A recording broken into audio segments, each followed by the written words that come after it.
1 week ago నాకు తను ఏదో మూవీ వాళ్ళు మూవీ ప్రొడ్యూస్ చేస్తున్నారు, I you interested in acting అని టెక్స్ట్ చేయడం జరిగిందండి. అతనే టెక్స్ట్ చేశారు, ఫస్ట్ అతనే అప్రోచ్ అయ్యారు. రాజేష్, లాయర్ రాజేష్ అని ఉంది, అడ్వకేట్ రాజేష్ అని ఉంది దానిపైన. సో నేను అడ్వకేట్ ని, ఏమైనా ప్రాబ్లమ్స్ ఉన్నా చెప్పండి అని అన్నారు. అప్పటికి కూడా ఇంకా నేను కళ్యాణ్ సార్ తో మాట్లాడలేదు. అయినా నేను ఆ కేసు గురించి చెప్పి లేదా నా కేసు గురించి మాట్లాడాలని అయితే జరగలేదు. తర్వాత కళ్యాణ్ సార్ వచ్చారు, మేము కళ్యాణ్ సార్ త్రూనే వెళ్తున్నాము. అండ్ నా కేసు గురించి నేను మాట్లాడడమో, కేసు టేకప్ చేయాలనో, నా కేసు గురించి మాట్లాడాలి అని అయితే నేను అతనితో మాట్లాడలేదండి. మరి నేను ఫార్వర్డ్ చేసిన మెసేజ్ అందరికీ వచ్చినట్టే తనకే వెళ్ళింది. ఆ మెసేజ్ పంపించిన తర్వాత కూడా నేను అతనితో కాల్ కూడా ఏం మాట్లాడలేదు. పొద్దున లేచేసరికి నాకే షాకింగ్ గా ఉంది ఈ కాల్స్ చూడడం కానీ, అతను లెటర్ చూడడం కానీ. మరి అతను ఎందుకు వెళ్లారో, దేని గురించి వెళ్లారో నాకు తెలియదు. ఆయన నాతో మాట్లాడినప్పుడైతే నాకు చెప్పారు, అండ్ గ్రౌండ్స్ లో నీ కేసు నిలవదు, నీకు అన్ని తప్పుడు సెక్షన్స్ పెట్టారు అనుకుంటూ అయితే నాకు చెప్పారు. అది మరి నేను బ్లాక్ మెయిల్ గా తీసుకోవాలో లేకపోతే నా మంచి కోరు చెప్పారో నాకు తెలియదు. నేను మంచి కోరుతున్నానని చెప్పుకుంటూనే నాకు ఆల్రెడీ డిప్రెస్డ్ గా ఉన్న నేను ఇంకా మా మాటలకి ఇంకొంచెం నేను డిప్రెస్ అయ్యాను. ఎందుకు ఆత్మహత్య చేసుకోవాలని అనుకున్నారు? ఏం జరిగింది? ఆల్రెడీ మీరు ఫైట్ చేస్తున్నారు, పోలీస్ స్టేషన్ లో కంప్లైంట్ ఇచ్చారు, కేసు కూడా నమోదైంది. అయినప్పుడు కూడా మీరు సూసైడ్ ఎందుకు చేసుకోబోయారు? నాకు ఈ ప్రపంచంలో అన్నిటికంటే ఎక్కువ రాజేనండి. ఆ రాజు కోసమే నేను ఫైట్ చేస్తున్నాను. వస్తాడో రాడో తెలీదు, వస్తాడని నమ్మకంతో ఫైట్ చేస్తున్నాను. నా ప్రేమ నిజమైతే వస్తాడు అన్న ఒక హోప్ తోనే ఉన్నాను.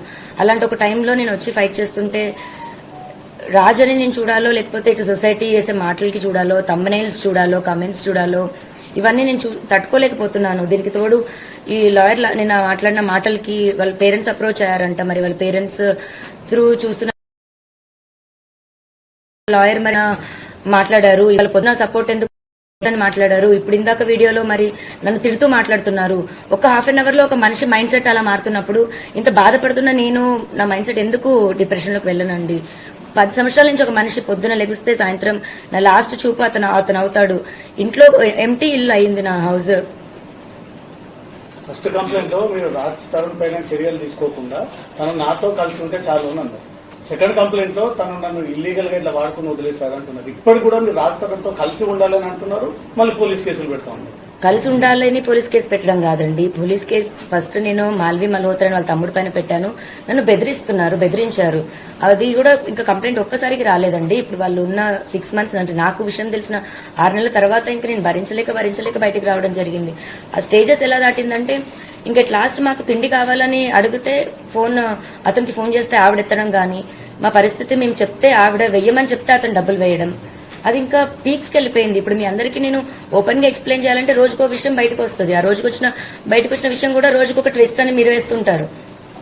ఇది ఒక్క రోజుది కాదండి, సంసారంలో ఇంకా అందరికీ జరిగినట్టే జరుగుతాయి. అండ్ ఆ మనిషి కావాలి అని అడిగాను నేను, అంతే.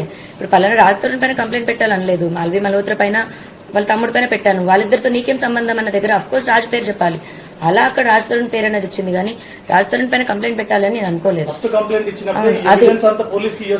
ఫస్ట్ కంప్లైంట్ పెట్టినప్పుడు అది రాసిచ్చాను. ఆ రాసిచ్చిన దాంట్లోని మాల్వి మల్హోత్రా చార్ట్ చూపించి రాసిచ్చాను నేను. అలాగే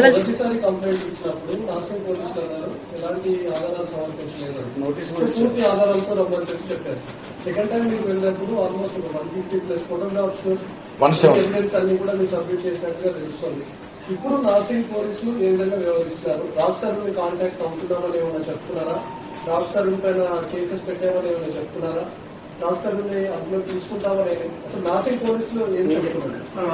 నేను ఫస్ట్ కంప్లైంట్ పెట్టినప్పటికీ ఈవినింగ్ 7-8 అయిపోయిందండి. సో నాకు రిసిప్ట్ ఇవ్వడం కానీ అవేమీ జరగలేదు. అఫీషియల్ గా నేను రిసిప్ట్ కలెక్ట్ చేసుకున్నాక కొన్ని ఎఫ్ఐఆర్ అన్నది దానికో ఎవిడెన్స్ అన్నది ఇస్తాము.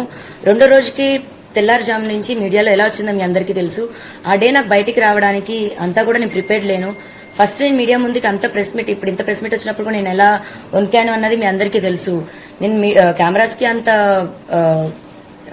అలవాటు లేదు నాకు.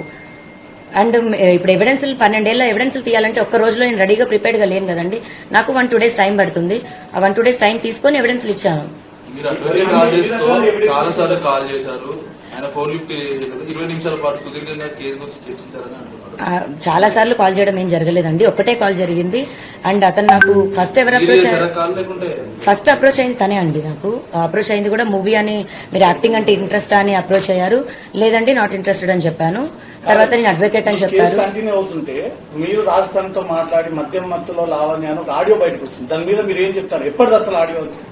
ఇప్పుడు మళ్ళీ నా పోరాటం ఒకటవుతుంటే ఈ ఒకదానిపైన ఒకటి రాజస్థాన్తో మారేటప్పుడు అట్లా లేదండి, అది లాస్ట్ ఇయర్ సెప్టెంబర్ దండి ఆడియో. అది లాస్ట్ ఇయర్ సెప్టెంబర్ నుంచే నేను మెంటల్ గా ఇల్లని ప్రూవ్ చేయాలి అని ట్రై చేస్తున్న టైంలోని 3 రోజులు నాతో అతను చేసిన ఏదైతే బిహేవియర్ ఉందో అప్పుడు నేను ఇంకా తట్టుకోలేక బర్స్ట్ అయ్యి నేను రియాక్ట్ అయ్యి నేను అలా అతను నాకు చేసిన బిహేవియర్ ఈ బొగ పగిలిన ఇన్సిడెంట్ తర్వాత కాలేదు.